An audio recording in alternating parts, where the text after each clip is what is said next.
No one showed up to my graduation. A few days later, my mom texted, "I need $1,800 for your sister's sweet 16." I sent a single dollar with a polite congrats, and finally put myself first. I thought that was the end, until one unexpected message made me question everything I knew about family. "Where's your family?" That's what my classmate asked me after graduation, scanning the crowd with innocent confusion, expecting to see my mother waving, my sister cheering, somebody proud of what I'd accomplished. I lied. I said they were running late. The truth? Not a single one of them showed up. And 4 days later, my mother had the audacity to text me asking for $1,800 for my sister's party. No apology, no explanation, just another demand like I owed her my entire paycheck for existing. That's when I snapped. I sent her $1 with congrats and changed the locks on my apartment. I thought that was the end. That I'd finally put myself first and could move on. But the retaliation came fast. Police at my door, my identity stolen, my credit destroyed. And then came the message that changed everything. A text from my Aunt Diane, someone my mother had kept me away from for 15 years. "We need to talk. It's about your mother, and some things you deserve to know." This is the story of how I stopped being invisible. And how one unexpected message revealed the family secret that explained everything. Let me start from the beginning. The graduation ceremony took place on a perfect June afternoon in Denver. The sun gleamed off the stadium seats, and the air buzzed with excitement as families clutched bouquets and phones, ready to capture every precious moment. When they called my name, Maya Elizabeth Hartwell, Master of Business Analytics, I instinctively searched the reserved family section. Empty metal chairs stared back at me in perfect, devastating rows. I forced myself to smile for the photographer, gripping my diploma frame so tightly my knuckles turned white. Around me, the celebration exploded. Students embraced their parents. Friends screamed with joy. A little boy ran across the grass holding a sign that read, "That's my sister." I stood alone, trying to make myself smaller, invisible in a crowd of hundreds. Paya. Jenna, my study partner, bounded over with her entire family trailing behind. Her mother immediately pulled me into a warm hug that smelled like vanilla and home-cooked meals. "You must be so proud, sweetie. Where are your folks?" The lie came easily, years of practice. "Oh, my mom had a work emergency.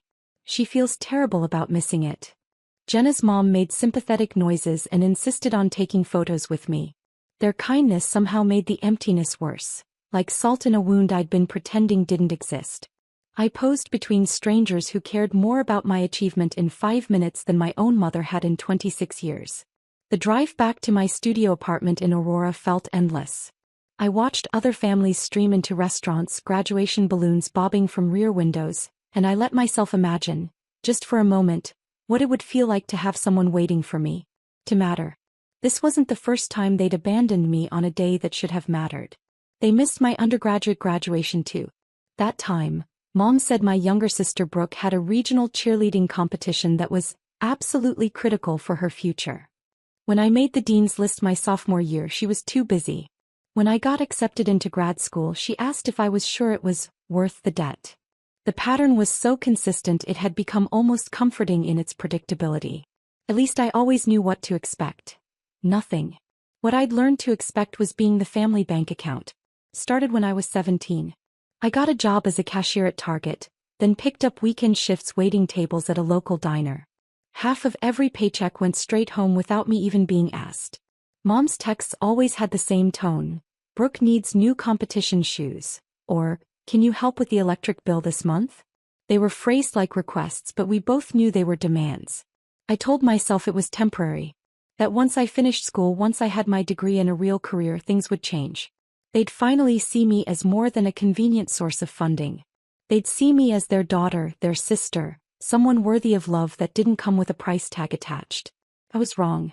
4 days after my graduation, while my cap and gown still hung on the back of my bedroom door, my phone lit up with a text from my mother. The message was short, transactional, devastating in its casual cruelty. "I need $1,800 for Brooke's Sweet 16. The venue needs a deposit by Friday." I stared at those words until my vision blurred. No, "How are you doing?" No, "Congratulations on your master's degree." No acknowledgement that she'd missed the most important day of my academic life. Just a number and a deadline, as if I existed solely to fund everyone else's happiness. My savings account held just under $4,200. Every penny scraped together through sacrifice, side hustles, and living on ramen for 2 years. That money was supposed to be my emergency fund, my security deposit for a better apartment, my small insurance against a world that had never been particularly kind to me. Something inside me that had been bending for 26 years finally snapped clean in half. I opened Venmo with trembling fingers. I entered the amount, $1. Added a note, "Congrats on the party," and hit send. The transaction went through instantly. Paid. I sat there for a full minute watching that word glow on the screen like a declaration of independence. Then I stood up, walked to my kitchen junk drawer, and pulled out the spare apartment key my mother had insisted I give her for emergencies. I dropped the key in the trash. The next morning I called a locksmith. He arrived within an hour, a weathered man in his 60s who hummed old country songs while he worked. When the new deadbolt clicked into place with a satisfying finality, he handed me 2 shiny keys. "Fresh start?" he asked. "Something like that," I murmured. That night my apartment felt different. The silence wasn't lonely anymore. It was peaceful. For the first time in my adult life, no one could walk through my door uninvited. I thought that was the end of it. That I'd finally set a boundary and could begin building a life that belonged to me. The retaliation came 2 days later. Someone pounded on my door, an aggressive, insistent hammering that made my pulse spike. Through the peephole, 2 Denver police officers stood in my narrow hallway. I opened the door with a racing heart. "Can I help you?" The taller officer held up his badge. "Maya Hartwell? I'm Officer Dawson. This is Officer Kim. We received a wellness check request from your mother, Patricia Hartwell. She claims you've been unresponsive and she's worried you might be in crisis." The words hit me like a slap. "She said what?" My voice came out sharp with disbelief. Officer Kim stepped forward. "May we come in? We just need to verify that you're safe." What choice did I have? I let them into my studio apartment. Officer Dawson glanced around at my spotless counters, laptop open to job applications, dishes neatly drying by the sink, my framed diploma on the wall. "Have you been experiencing any mental health crises recently?" he asked. "No," I said, fighting to keep my voice steady. "I just finished my master's degree. I'm job hunting. I'm completely fine." "Any recent conflicts with family members?" I explained everything. The missed graduation, the years of financial demands, the $1,800 text message, my decision to send $1 instead, changing my locks. Officer Dawson's expression shifted as I spoke. "So you set a boundary," he said slowly. "And your mother didn't respond well." "She responded by weaponizing the police against me," I said bitterly. Officer Kim sighed and handed me a card. "We see this more often than you'd think. People use wellness checks as punishment when they lose control. We'll file this as unfounded. If she tries again, reference this case number." After they left, I sat on my couch, not with fear but with fury. My own mother had tried to make me look unstable because I'd said no for the first time in my life. If she was willing to go that far, what else had she already done? The answer came the next morning. I woke up with an anxious knot in my stomach and pulled up my credit report, something I'd been meaning to check for months. What I saw made the room spin. 2 new credit inquiries stared back at me. Chase Bank and American Express. Neither of which I'd applied for. I clicked through to the detailed view. 2 credit card accounts had been opened in my name. Both listed my information, but the address on file was my mother's house in Thornton, where I hadn't lived in 8 years. The current balances made my vision blur. $3,400 on the Chase card, $2,100 on the American Express. I scrolled through the recent transactions. Rocky Mountain Event Hall, $1,800. Sweet Celebrations Catering, $2,200. Glamour Party Rentals, $950. DJ Diamond Dave Productions, $650. My mother's text message blazed through my mind. "I need $1,800 for Brooke's Sweet 16. She hadn't needed it. She'd already spent it, using credit cards fraudulently opened in my name. I called Chase Bank immediately. "This is Maya Hartwell. I need to report identity theft." The representative verified my information then paused. Ms. Hartwell, this account shows a co-applicant listed as Patricia N. Hartwell. She identified herself as your mother and stated you verbally authorized this account. I absolutely did not, I said. This is fraud. We'll initiate an investigation immediately.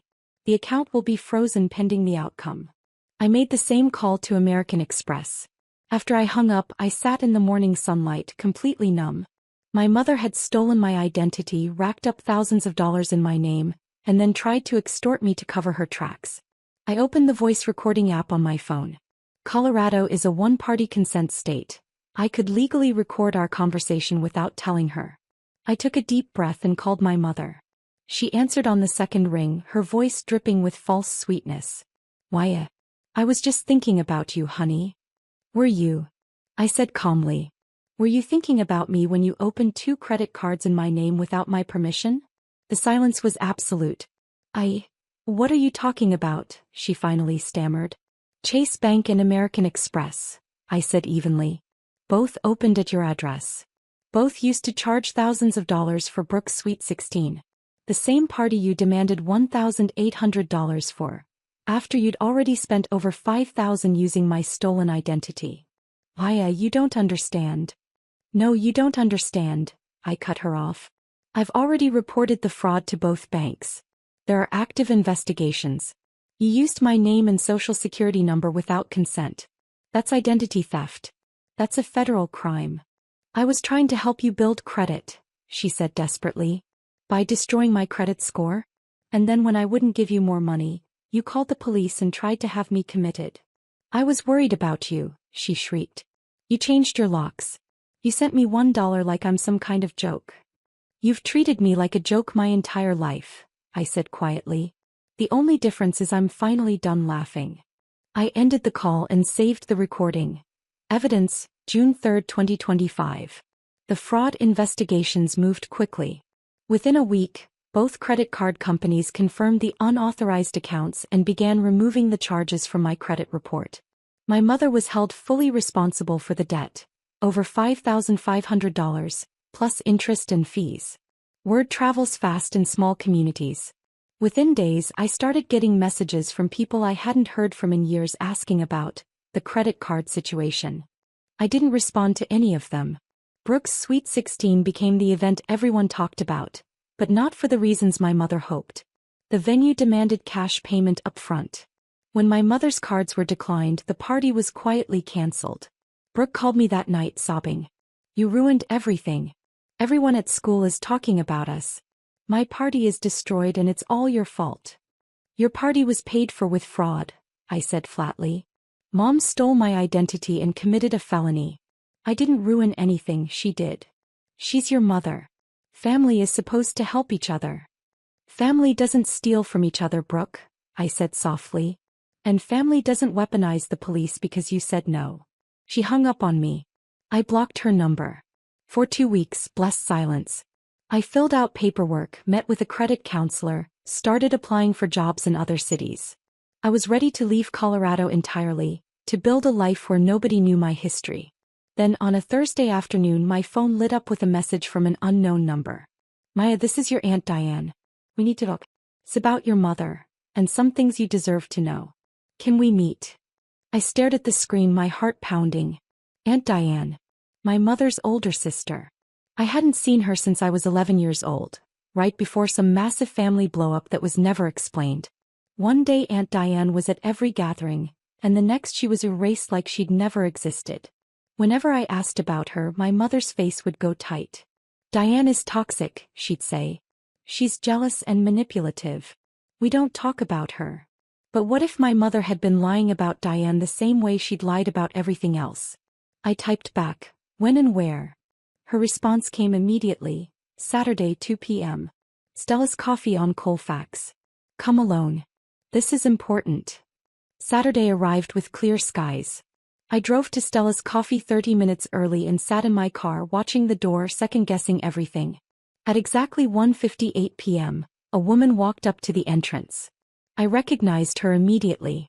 Aunt Diane looked older, her dark hair now streaked with silver, but she had the same sharp eyes I remembered from childhood.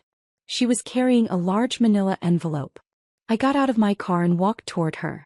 When she saw me, her expression crumbled into something between relief and heartbreak. "Maya," she breathed. "Oh honey, you look so much like your grandmother." We went inside and found a corner table. Diane ordered us both coffee, then set down the envelope between us. "I don't even know where to start," she said quietly. "Start with why you disappeared," I said. "Start with why my mother made you sound like a villain." Diane laughed without humor. "Because I tried to tell you the truth. And your mother couldn't let that happen." She opened the envelope and pulled out documents. Bank statements. Legal papers. And photographs. Old pictures of my mother, young and smiling, holding a baby that wasn't me. "Maya," Diane said gently, "there's something about your family that you've never been told." She slid a document across the table. It was a savings account statement from 1999. In my grandmother's name. With a beneficiary listed. Maya Elizabeth Hartwell. The balance made my breath catch. $127,000. "Your grandmother set this up when you were born," Diane explained. "She knew your mother struggled with money, so she created a trust fund for your education. It was supposed to go to you when you turned 18. My hands went numb. I never received anything like this." "I know," Diane said, tears forming in her eyes. "Because your mother emptied it. She forged the necessary documents, claimed she needed it for your education, and spent every penny before you were old enough to know it existed." The coffee shop seemed to tilt around me. What did she spend it on? Diane pulled out more papers. Receipts, bank transfers, credit card statements. A new car. Home renovations.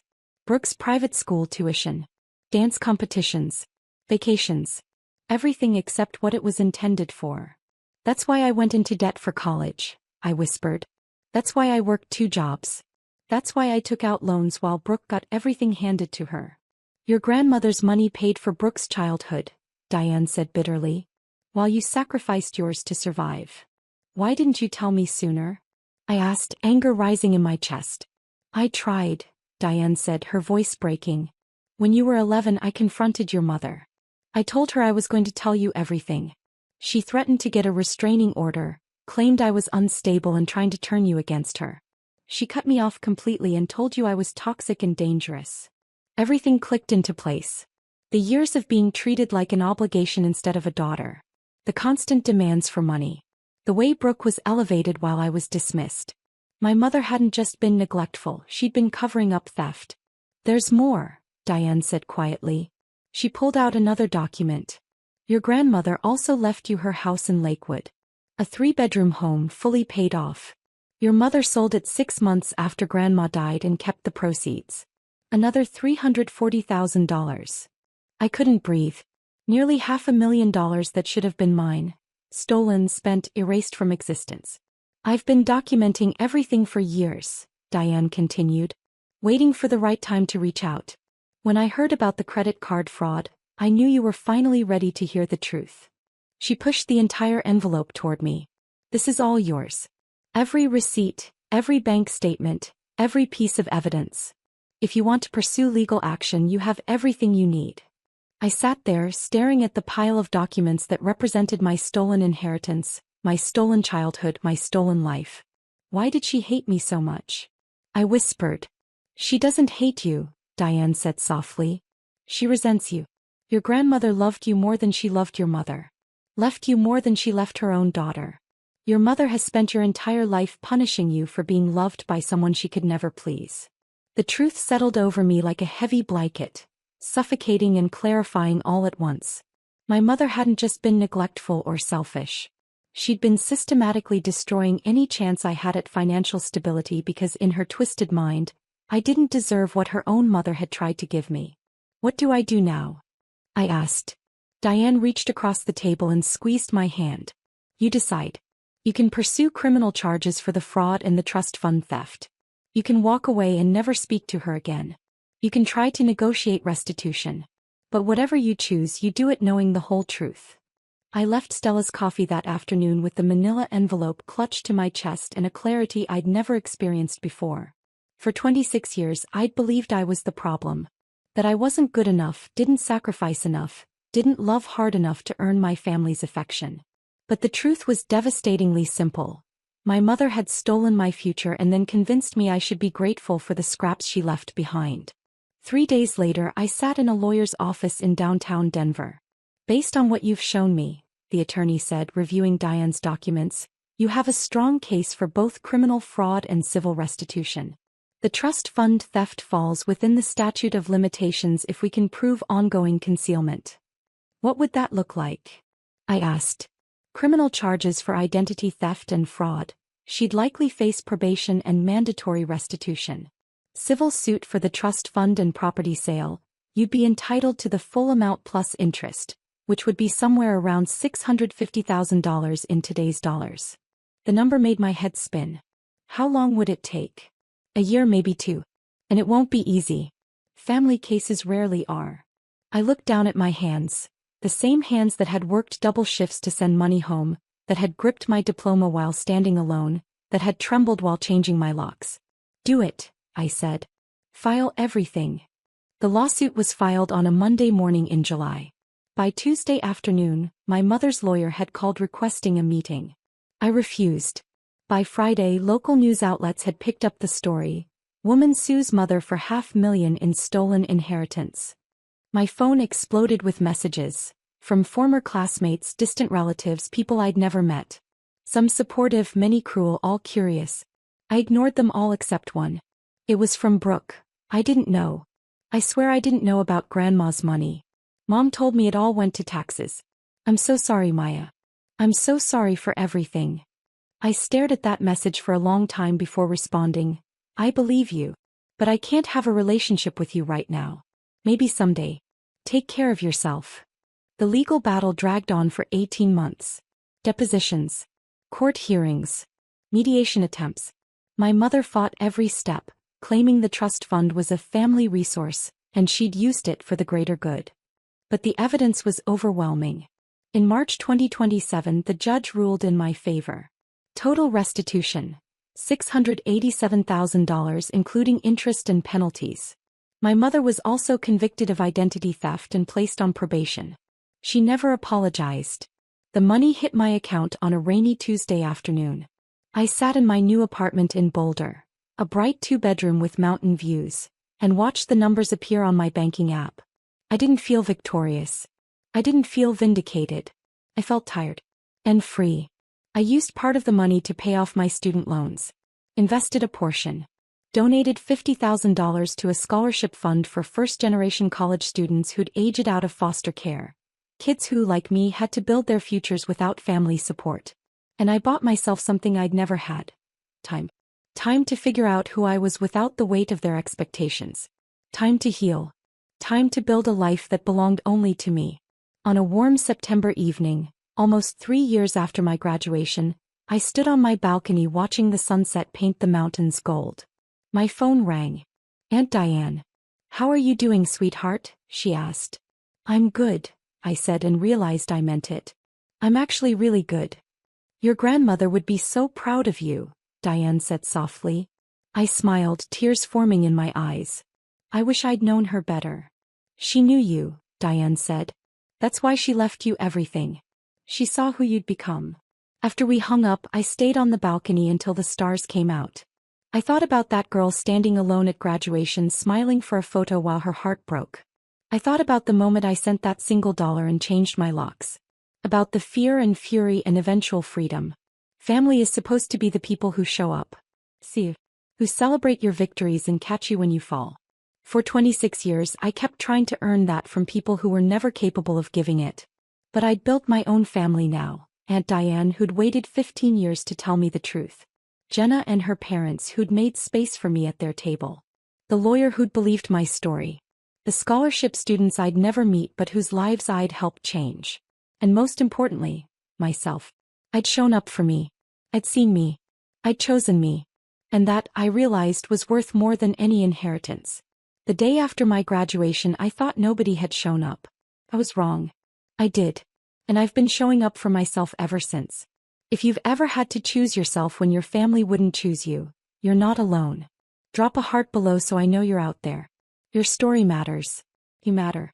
And one day you'll stand on your own balcony watching your own sunset and realize that being your own hero was the victory all along. If this story of standing up for yourself hit you right in the heart, smash that like button right now. My favorite part was when Maya sent that single dollar with, "Congrats," and changed her locks for the first time. What was your favorite moment? Drop it in the comments below. And if you've ever had to choose yourself when your family wouldn't choose you, you're not alone. Let me know where you're watching from. Don't miss more powerful stories of boundaries and justice. Subscribe and hit that notification bell so you never miss an upload.